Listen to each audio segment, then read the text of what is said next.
করতে হয়। আমাদের অনেক ভাইরা জিজ্ঞাসা করেন যে আমি মা বাবাকে স্বপ্নে দেখেছি মৃত, তাকে মৃত যেহেতু আমি স্বপ্নে দেখেছি তাহলে এখন তাকে আমি কি করব, কি করতে হবে?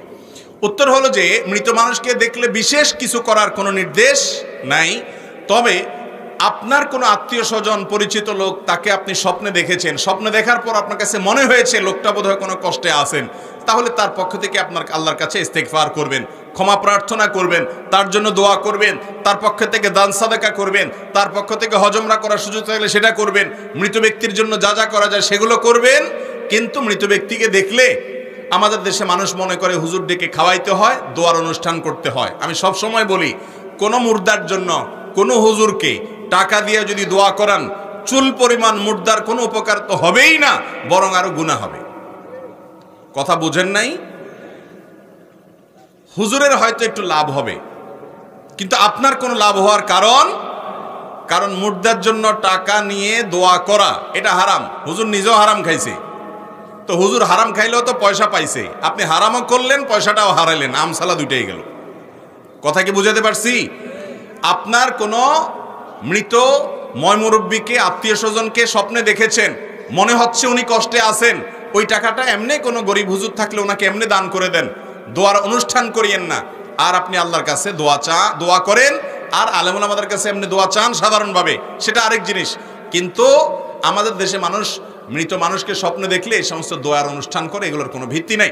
তবে হ্যাঁ, আপনি যেটা করতে পারেন সেগুলো গরিব দুঃখীকে খাওয়ালেন, ইয়েতিমখানাতে খানা দিলেন, গরিব দুঃখী বাচ্চাদেরকে বা অভাবী ফ্যামিলিগুলোতে বাজার করে দিলেন, টাকা পয়সা দিলেন, মৃত মানুষের জন্য এটা উপকারে আসবে, তাদের তরফ থেকে এটা দান করলেন, সবটা তাদের অ্যাকাউন্টে জমা হবে ইনশাআল্লাহ। আর যদি মৃত ব্যক্তিকে স্বপ্নে দেখে আপনার কাছে মনে হয় যে আপনি তাকে ভালো অবস্থায় দেখেছেন, হাসি খুশি দেখেছেন, তাহলে আলহামদুলিল্লাহ, আল্লাহ শুকর আদায় করবেন। আর যদি কোনো ব্যাখ্যা আপনার কাছে ক্লিয়ার না হয়, তারপরও আপনি তার পক্ষ থেকে ইস্তেগফার করতে পারেন। মৃত ব্যক্তিকে স্বপ্নে দেখলে অমুকটা করতে হবে, তমুকটা করতে হবে, এত মানুষ খাওয়াইতে হবে, এত মানুষকে বসে দাওয়াত দিতে হবে, এরকম কোনো বিশেষ ফরম্যাট বা বাধ্যবাধকতা ইসলাম ঠিক করে পৃথিবীর ইতিহাসে এমন একজন জালেম দেখাতে পারবেন না যে জালেম জুলুম করেছে আর তার প্রায়শ্চিত্ত তাকে দুনিয়াতে পেতে হয়নি। পৃথিবীর ইতিহাসের সর্বপ্রথম জালেম, মানব সভ্যতার মানব ইতিহাসের সর্বপ্রথম জালেম ছিল কাবিল, আদম আলাইহিস সালামের ছেলে কাবিল। সে জুলুম করেছে নিজের আপন ভাই হাবিলের প্রতি। আল্লাহ তাআলা তার মুখ উন্মোচন করে দিয়েছেন, তাকে অপমান অপদস্থ করেছেন, তার এই কুকর্ম আল্লাহ তাআলা ফাঁস করে দিয়েছেন। এটি ছিল আল্লাহর পক্ষ থেকে তার জন্য দুনিয়ার শাস্তি, আখিরাতের শাস্তি তো আছেই। পৃথিবীর ইতিহাসে বহু জালেম গিয়েছে, নমরুদ জুলুম করেছে, আবু জাহাল জুলুম করেছে, উতবা সাহেবা জুলুম করেছে, অনেক পরাশক্তি জুলুম করেছে। আল্লাহ তাআলা তাদের প্রত্যেককে অপদস্থ করেছেন, অপমান করেছেন, তাদের মুখ সম্মোচন করেছেন, তাদের শাস্তি দিয়েছেন। তবে আল্লাহ ছাড় দেন। আল্লাহ বলেছেন ইন্নামা নুমলি লাহুম, আমি ছাড় দিয়ে রাখি, ইন্না কাইদি মাতিন। ছাড় দেওয়ার পরে যখন ধরি, সে ধরাটা হয় বড় শক্ত, সেটা থেকে বাঁচার কোনো উপায় থাকে? জুলুম এমন অপরাধ, কোন মুসলমান যদি কোনো হিন্দুর প্রতি জুলুম করে, কোন নামাজি মানুষ যদি কোনো বেনামাজির প্রতি জুলুম করে, কোন ধার্মিক মানুষ যদি কোনো অধার্মিক মানুষের প্রতি জুলুম করে, তারপরও আল্লাহ তাআলার সাহায্য ওই মাজলুমের প্রতি থাকে, হোক সে অমুসলিম, হোক সে অন্য ধর্মের মানুষ। কারণ জুলুমকে আল্লাহ কখনো সহ্য করেন। আমার একটা বক্তব্যকে কেন্দ্র করে আজ থেকে আরো বছর 10 আগে, আরো বেশি হবে বোধহয় 12-13 বছর আগে, আমার এক বন্ধু, একজন বড় ডাক্তার, দিনদার, তিনি এক সময় বাম রাজনীতির সাথে জড়িত ছিলেন, পরবর্তীতে আল্লাহ তাকে হেদায়েত দিয়েছেন। তো আমি তার চেম্বারে রোগী হয়ে গেছি, আবার আমাকে স্নেহ করেন, ভালোবাসার মানুষ।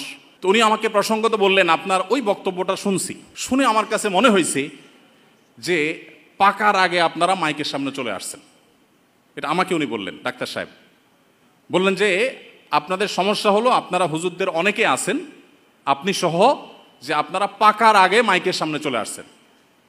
উনি কয়েকজন দায়ীর নাম বললেন, ডক্টর আব্দুল্লাহ জাহাঙ্গীর রহমতুল্লাহর কথা বললেন, আর কয়েকজন দায়ীর নাম বললেন ওনারা পাকছেন, তারপরে মাইকের সামনে আসছেন, যার কারণে তাদের কথার ভিতরে সে পোক্ততা বোঝা যেত। অবশ্য তার অনেক বছর পরে ওনার সাথে আমার দেখা হওয়ার পর উনি মুচকি হাসি দিয়ে বললেন, আপনি এখন একটু পাকছেন বলে মনে হয়। তো উনি যখন এই প্রথম কমেন্টটা করেছিলেন, আমি আল্লাহর শপথ করে বলতে পারি আমি একটু সেটাকে নেগেটিভলি নেইনি। আমি বরং খুব ভালোভাবে ভাবতে শুরু করলাম যে নিশ্চয়ই কোনো এক জায়গায় ঘাপলা ঘাটতি আছে, নাহলে এই লোকটা আমার মহব্বতের মানুষ, সে কেন কমেন্ট করবে। পরে আমি বক্তব্যটা আবার শুনলাম, 2-3 শোনার পর আমার মনে হলো হ্যাঁ, এখানে বাড়াবাড়ি আছে, এখানে অনেক বেশি আমি স্ট্রেস দিয়ে ফেলছি, যেটা এভাবে দেওয়া উচিত হয়নি। আপনাদেরকে আমরা ক্ষুদ্র একটা তথ্য দিয়ে রাখি, আমরা আমাদের পেজে যে পোস্টগুলা করি, যে লেখাগুলো যায়, প্রত্যেকটা লেখা পাবলিকলি প্রকাশ করবার আগে, পাবলিশ করবার আগে আমাদের একটা টিম আছে, সেই টিমে আমরা দেই।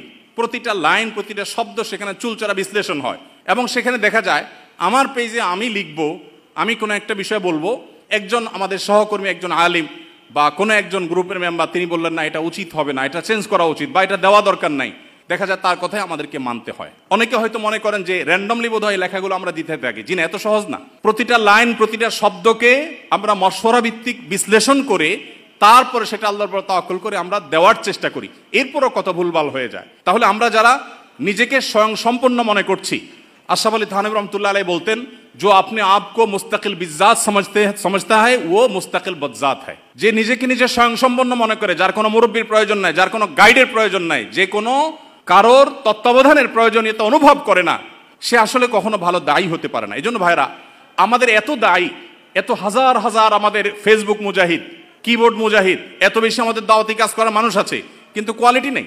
এর অন্যতম কারণ হলো যে দাওয়াতি কাজ আমরা শেখার চেষ্টা করি না। আমরা মানুষটা 2 টাকার কথা বলি 4 টাকা ওজনের। আমি মানুষটা যতটুকু আমি সে ওজনে কথা বলবো। আমাদের অনেক ভাইরা আছেন, তারা দেখা যায় সলিউশন দেন যে মুসলিম মিল্লাতের কি করা উচিত, গোটা বিশ্ব মুসলিমদের এই মুহূর্তে কি করা উচিত। এই সমাধান দিচ্ছেন কে? আমার মতো বাচ্চা ছেলে, দাওয়াতি ফিল্ডে নাবালেগ বাচ্চা ফতোয়া দিচ্ছেন বা সমাধান দিচ্ছেন যে গোটা পৃথিবীর মুসলমানদের এই মুহূর্তে কি করা উচিত, গোটা দেশের আলেমদের এখন কি করা উচিত, এটা গাইডলাইন করতেছেন একজন তরুণ, একজন এখনো পাকাপোক্ত হননি দাওয়াতের ময়দানে, এরকম একজন মানুষ। আমি এর আগে বিভিন্ন জায়গায় বলেছি, আমরা যারা দাওয়াতি কাজ করি, বেশিরভাগ মানুষ দাওয়াত শেখা ছাড়া দাওয়াতি কাজ করি। আপনারা যারা দাওয়াতি কাজ করতে চান, আমি আপনাদেরকে করজোড় করে অনুরোধ করতে চাই, আল্লাহর ওয়াস্তে, যেহেতু এটা দাওয়া কনফারেন্স চলছে, আপনারা অবশ্যই সিনিয়র, বিদগ্ধ, বিচক্ষণ, মুত্তাকি, আল্লাহ ভীরু, নিজের কথা অনুযায়ী আমল করেন, দুনিয়াদার না। এরকম মানুষ একেবারে শেষ হয়ে যায় নাই। এরকম মানুষদের সান্নিধ্য আপনারা সবসময় নেবেন এবং তাদের তত্ত্বাবধানে থেকে দাওয়াতি কাজ করবেন। তারা যদি স্টপ করতে বলেন, সেখানে স্টপ হয়ে যাবেন।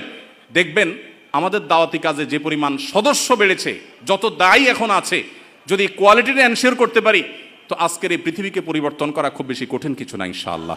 ভাইরা আমার, 5 নম্বর যে বিষয়টি আমি বলতে চাই তা হলো, আমাদের এখন দাওয়া বিল হিকমাহ, দাওয়া বিল বসিরার খুব বেশি প্রয়োজন। এমন একটা সময় আমরা পার করছি, শয়তানের দিকে যারা আহ্বান করছে, তাদের যে দূরদৃষ্টি, তাদের যে বিচক্ষণতা, তাদের যে প্ল্যান পরিকল্পনা, সেটা আমাদের চাইতে এত বেশি এবং এত গভীরে।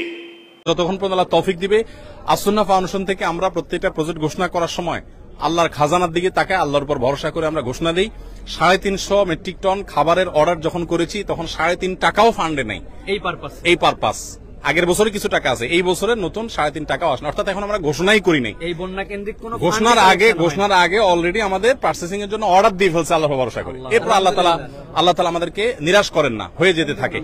আর আমি সবসময় একটা কথা বলি, আসুন্নাহ ফাউন্ডেশন, অনেকে বলতে পারেন ভাই এত বড় স্কেলে কাজ করেন, টাকা আসে কোত্থেকে?